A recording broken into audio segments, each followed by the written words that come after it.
Hi everybody, and welcome back to Lost Genre Reddit Stories. This post is from the subreddit Relationships, and it's by user DoneThrownAway556. My 26 female mid-school boyfriend, 27 male, of 3.5 years has just told me that I'm not allowed to see him for the next 2 months, and I'm not allowed to be upset about this. Help?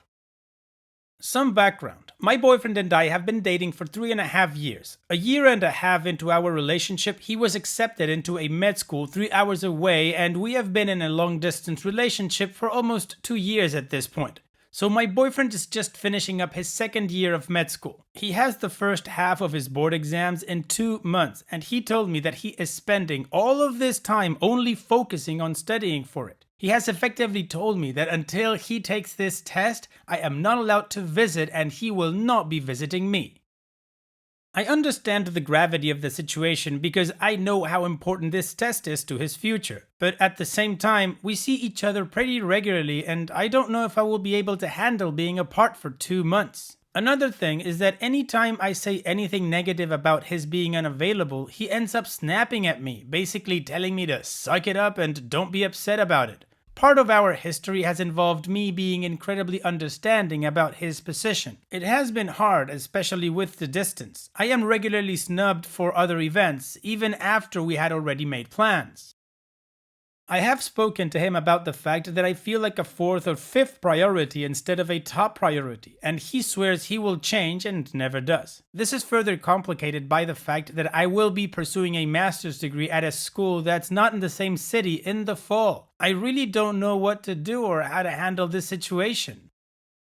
Well, Opie, I gotta say, his reaction is kinda weird to me. I mean, he's gonna spend his whole time studying for a very hard test, which I understand, of course. But during that time, he should also have a little bit of downtime, right? To not get stressed out or just go nuts about it. And in that downtime, he should be able to spend it doing something or being with someone that alleviates the stress. Someone like a significant other, right? I don't know, maybe that's just me being weird like that, but if I was in his situation, I would rather spend my downtime with somebody I loved than alone. Now, unfortunately, you haven't given us enough context regarding your relationship, but from the little that you say that you feel like a 4th or 5th priority and that he shuts you down every time you say that you're not happy with the situation, then I don't think how it's going to change the more you talk about it. It's clearly not worked and things haven't changed, or he swears he will change, but then he doesn't. Hopefully he hasn't developed any kind of god complex in where he is first and only first and you come like way later. In any case, maybe you'd like to think about that. Now, what do you guys think about this situation, or what should OP do? Let me know in the comment section, and now let's move on to the community comments to see what they said.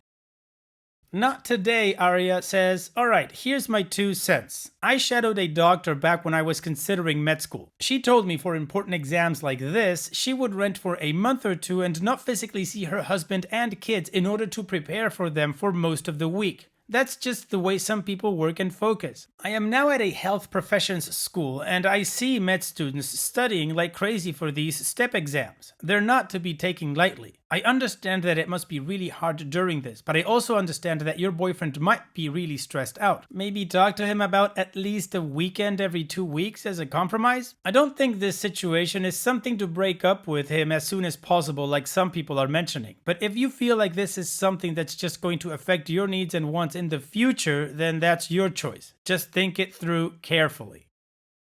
And OP responds, I can understand that as far as studying is concerned. I am mostly upset about how he prioritizes things as well as the snapping. I feel like in order for me to have time with him, I have to schedule it like a meeting. And I think by viewing it that way, he can change it without repercussions. I don't want to be upset by this because I know how important it is, but at the same time, I don't like having people tell me that I shouldn't be feeling a certain way. I am going to be studying to be a counselor, and the first thing is to show that people have a right to their emotions, no matter how ridiculous they seem. I don't want this to be the dynamic in our relationship where I am not allowed to be upset by things that he does. Smitty20 says, my take on this is a little different. Yes, he does need the time to study. No, he shouldn't be snapping at you and telling you to not be upset and breaking plans with you. So I suggest that you take the 2-month break and use the time to evaluate how you feel about this relationship. Stop giving him negative feedback about the 2 months. Just don't bring it up at all. Don't initiate calls with him either. If he contacts you, that's fine, but don't chase after him. If he asks why you're not calling him, let him know you are giving him space to focus on his studies. Live your life. Enjoy the extra time you have during these 2 months that you can spend on other things you enjoy, and reflect on the type of relationship you want, because this isn't going to change. Either you can be happy as a very independent person in this relationship with him pulling back every time his career demands it, or you can't. If you can't, then you need to have that conversation with him after his exams are over. He is obviously not going to change, so the question is whether you can be happy with him the way he is.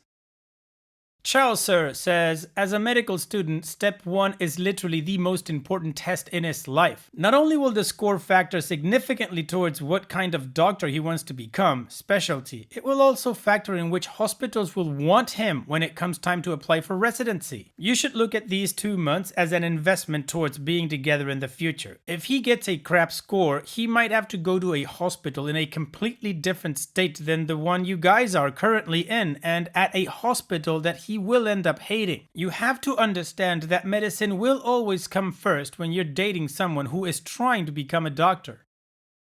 Additional information from OP's comments. The time aspect is what I'm afraid of. Like, I'm already dreading the time after med school and factoring in how little I will be seeing him. I'm worried that this pattern will continue years down the road, except then there will be children involved. He has never cut me off before. We've had to postpone time spent together due to tests, but it's only until the weekend after, never for anything this long. And he wants to be a surgeon, which will open up another can of worms as far as time is concerned. Now, he has completely stressed to me the importance of this exam. If it was just some random request to not see me for 2 months, I would drop him.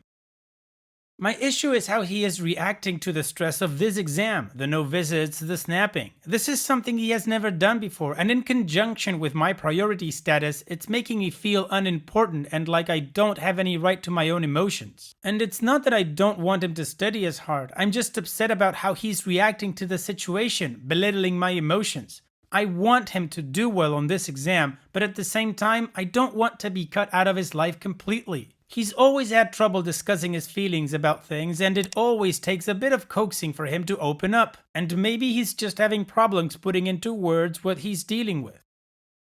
Alright, well, OP got some pretty good advice from the community in the sense that this is apparently a huge test and like a life decider for doctors. So I can kind of understand the stress that he would go through. Still, I stand by to decompress from the stress. Maybe being with somebody that you love can help. But again, that's just my own opinion. Anyways, we've got 2 updates from OP, so let's move on with the first one. First off, I want to thank everyone who took the time to respond to my previous post. I spent all day reading the responses and replies, and I feel like they have put things into perspective for me. I realized first off the bat that I was being extremely selfish and unfair towards my boyfriend for bringing up the fact that I was upset with something that neither he nor I can change. I will no longer be bringing it up with him and instead focus on getting through this stressful time together with positive thoughts. I did, however, want to address the issue with him taking his frustration out on me, as well as the no visits rule that he had decided to enact. I am extremely open to compromise. We have been doing it the whole time he was in med school, which is why this was so shocking to me. I sent him a text message earlier today to call me whenever he had about an hour of time open to discuss some things. He called me later this evening, and I basically told him, while I understood the necessity to study and do well on this exam, I didn't think it was okay to cut me off completely, and it was definitely not okay for him to snap at me because he is frustrated and or stressed out. I told him I wanted to compromise, that maybe instead of us spending the weekends together, we set up an afternoon where we play games online or do a Skype date instead of that, so he doesn't feel as pressured to spend time away from studying. I just didn't want him to disappear completely, and I don't see him at all.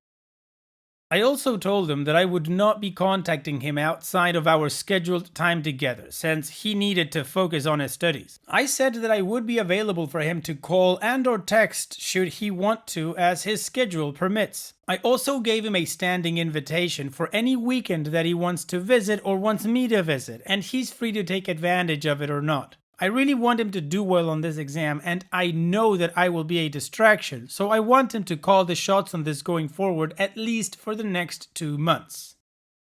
He seemed very receptive of these ideas. He also apologized for unleashing his frustration on me when I brought it up. We had a long talk about the exam and about things in general. He finally broke down and communicated to me that this exam is scaring him crapless and he just doesn't know how to process this feeling of overwhelming anxiety that comes with it. I told him that he doesn't need to keep feelings like that bottled up inside and try to deal with them by himself. I am here to help, especially during this trying time. He mentioned that he gets some time off after the end of the exam and before he starts his 3rd year and wants to take me on a vacation. I told him that if that's what he wants to do with this break, I will plan it. I do this type of stuff for a living, and I can bring him up to speed on the details during our Skype date. I am using this time to really think about the relationship that we have and whether or not I will be able to handle this type of thing in the future. We are not out of the woods yet, but we are at least working together now to come to an amicable solution. Well, that sounds like a pretty sensible outcome to me. However, we do have one final update, so let's move on with that to see how this story ends. I'm not sure if anyone cares, but all of you were so helpful when I first posted that I wanted to give you guys an update. My boyfriend and I have never been better. Someone in the original post suggested giving him the space he was asking for, and I would be surprised at how quickly he would realize how much he was missing me. They were absolutely right, and within a week or so of our new plan, he decided that he missed me too much and came to visit. Over the course of the next couple of months, I spent a lot of time with friends and family and developed better relationships with the people at work. I let him set the schedule and I found that he would spend a lot more time talking to me or visiting me than we originally suggested. He told me that he realized that he wanted to spend his time around me or talking to me because I kept him grounded when he felt like he was going crazy. We hit a bit of a snag 1 month in when he took a couple of practice tests and his advisor or review board moved his test date back 6 more weeks. He was completely freaking out. However, I was able to remain calm in the situation, unlike the last time when I didn't handle it well. I realized how much it sucks that he has to spend 6 more weeks studying, and then studying while starting his 3rd year, but I didn't completely blow up like I did last time. I was able to help him calm down and realize that it was a much better scenario to extend the test 6 weeks than to take it and not do well. He is now taking his test in less than a week. He is so excited about being done with it and is already planning on coming up the weekend after. Communication is key, which is sometimes difficult when you have someone who wears their heart on their sleeve and doesn't know when to stop, me, and someone who has a tendency to sweep their feelings under the rug, him. Over the last 3 months, he is starting to get better at expressing himself more, and I am getting better about not getting unnecessarily upset at stuff that is beyond our control. So that's it. I just want to thank everyone that commented originally. Your comments and advice helped us both more than you know. Smiley face. Well, OP, I'm gonna count this as a happy update, even though we don't specifically know if your boyfriend passed, which hoping he did. However, like you very well said, communication is key, and your relationship growth for the both of you is fantastic, so congratulations on that. All the best in the future, OP, and take care. Now, let's move on to the next post. This post is from the subreddit Malicious Compliance, and it's by user Ding Dong the Long Wong. Everybody must know when I'm out of the office. So yeah, a couple of years ago I was working for an IT company that also provided server management and general domain and email services. We had some really big companies as clients, so we were used to some really idiotic demands, but most of the time we could convince the people whose main job seemingly was to be in charge to listen to our expertise. Not so for Mr. Bigwig. Mr. Bigwig was the CEO of a large automobile sales company. He also was the type of guy who prided himself on being a great negotiator and thinking so far ahead regular people can't follow, and he was a complete ass to everyone. Mr. Bigwig went on holiday once and set up an automatic out-of-the-office reply in his email account. But, as is the technical standard, everyone who wrote him during that time only received the reply just one single time. When Mr. Bigwig returned from his vacation, this infuriated him a lot, so he called our support line and yelled and cussed his way up our hierarchy until he had me on the phone. I tried to tell him that this was working as intended and tried to explain why, but Mr. Bigwig wouldn't have any of it. This went all the way to our CTO, who sent him a waiver to sign stating, in short, that we would deactivate this limitation but not be liable for any consequences. Then he told me to make the changes to Mr. Bigwig's account. I tried to object, but the CTO just smiled, shrugged, and went into his office. Mr. Bigwig was happy. He won and booked this as his latest negotiating victory. Now, let us jump to December the 29th of the same year. I get a phone call from Mr. Bigwig. He is not happy. He is not happy because he is blacklisted on about every blacklist in existence. He is also not happy because he can't receive or send any emails. And he is not happy because he can't find any emails he received during the Christmas holidays or near them. He can't find them because the nice number in brackets beside his inbox folder, which indicates the number of unread emails he has, reads 50,000. A quick look around the server logs tells me there are indeed some emails he did not receive, 150,000 to be exact. They are still pending delivery because his inbox is full. He is also not happy because he is the laughingstock of everybody he ever respected. Now, let me guide you as the reader to the bottom of this. What you don't know, and we also did not know at the time, was that Mr. Bigwig was a member of a very exclusive group of business owners, CEOs, and high-ranking politicians around the globe. The kind of people you would imagine sitting around a large oak table, smoking cigars and drinking 200-euro whiskey and discussing world dominance. This group had a mailing list, a crappy, basic mailing list, with crappy settings that would tag everyone, and Mr. Bigwig's actions basically flooded them. Bigwig's out of the office reply read something like, "Hey, thank you for your email, but I'm on holiday. I will reply later." So this is a very simplified version of what happened, but bear with me. Imagine someone would send a short email saying Merry Christmas to this mailing list. Then the mailing list would tell everyone, "Hey guys, some random dude is wishing you Merry Christmas." Now, of course, Mr. Bigwig's automatic reply would kick in and say, "Hey, thank you for your mail, but I'm on holiday. I will reply later." And guess what? The mailing list would reply to Bigwig's automatic response. "Hey guys, Mr. Bigwig is on holiday. He will reply later." And since Bigwig had us deactivate the one-time notification setting, this meant that it replied again with Bigwig's message. And their crappy mailing list would send another notification to everyone about it, and Bigwig auto-reply would work again. And this is a loop that repeated until the server was knocked out.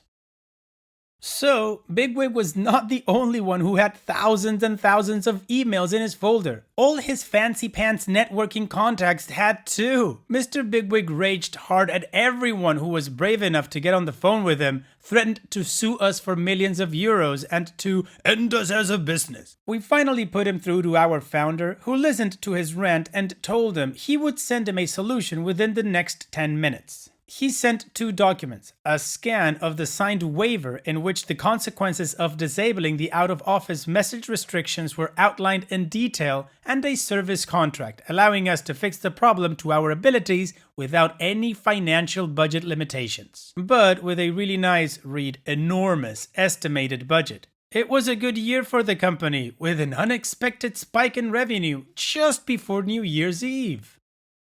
Oh, OP, I loved this story. Mr. Bigwig, who thinks that bullying people is a negotiating tactic, actually went down as a jackass in front of all of his powerful friends. Beautiful, OP. Thank you for sharing.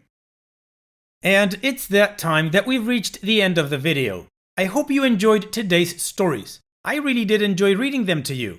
So if you did, then don't be shy and go ahead and give the video a like. And don't forget to subscribe or even share this video with people that you might think will enjoy my storytelling.